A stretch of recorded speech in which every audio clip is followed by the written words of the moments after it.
40 minutes crying like a baby. Bikers, joggers, tourists, runners, they went by me.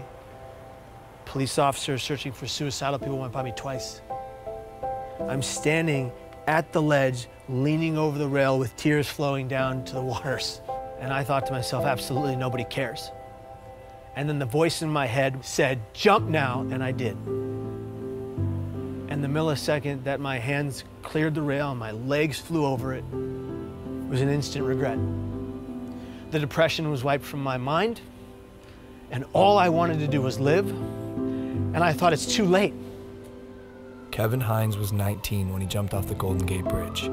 He is one of the many incredible people that I've been grateful to meet over the past 3 weeks as I aim to further understand the complexity surrounding suicide. And I know I've made mistakes.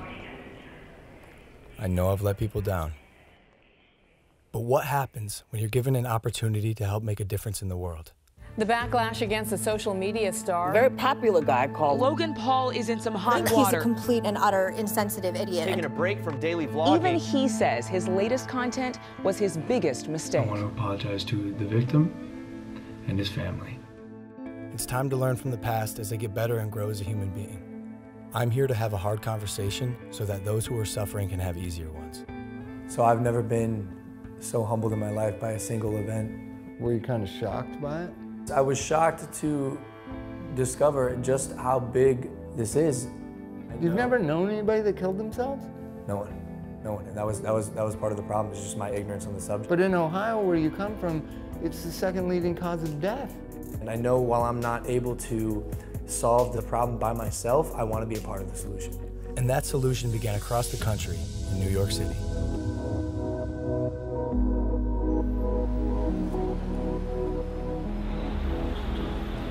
We sat down with Dr. John Draper, director of the National Suicide Prevention Lifeline.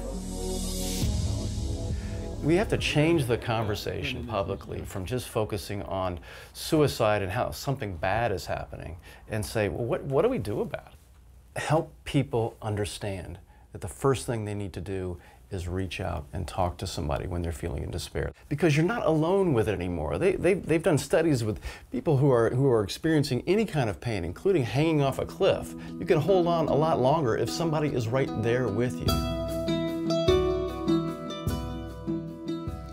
I think as a society, as human beings, we just have to be more compassionate. And that includes me too. That's something I'm learning along this journey. And something else that Dr. Draper told me were the 5 steps that anyone can take to help prevent suicide. Step 1 is simply just ask. Ask yourself, ask others, are you thinking about suicide? And I know that sounds like a daunting question, but literally that question can save lives. And step 2, accordingly, would be just to listen.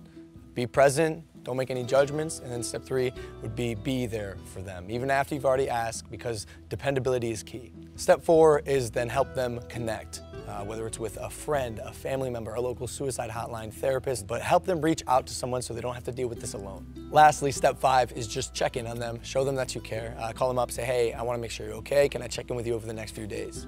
So one of the things that is so important about reducing stigma is getting stories out there about people positively coping with suicide. Do you guys know anyone I could talk to with the lived experience of suicide? Absolutely. We have quite a number of people that we could refer over to. Yeah. That'd be great. Yeah. And that's how we got introduced to Kevin Hines. 17 years ago, Kevin jumped off of the Golden Gate Bridge and survived. These are individuals whose stories, when people hear them, they say, you know, maybe I can get through. As opposed to hearing stories when people haven't. And those are, unfortunately, those are the stories that we've heard before. Now we're hearing more and more stories of people being more open about it. And as I was saying before, Logan, for every 1 person that dies by suicide, there's 287 other people that think seriously about it but don't. Those are stories, again, that have not been told. If we told those stories of people who got through it as opposed to one who didn't, imagine what kind of influence that would have on people's behavior. When I found out that 1 in 6 high school kids seriously think about suicide, that's stunning. Yeah. This is such a common problem.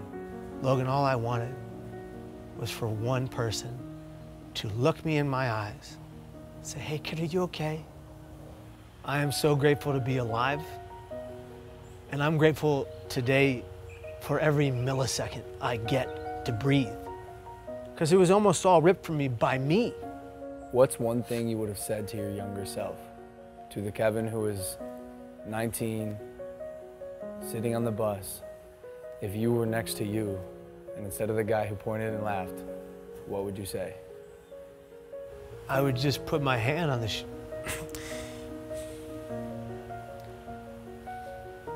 I would just put my hand on my shoulder and I would just say, I'm here for you. I got you. We need to be a society that comes together for every person in the community that's going through hell. And in order to do that, every person that's going through hell, whatever hell, has to be honest about their pain. And if they're going to be honest about their pain, we are going to collectively answer the call and be there for that individual. Because if you don't see beauty in the next person you meet, you're not looking hard enough. You're incredible, dude. This is an honor for me. It's an honor for me too, brother.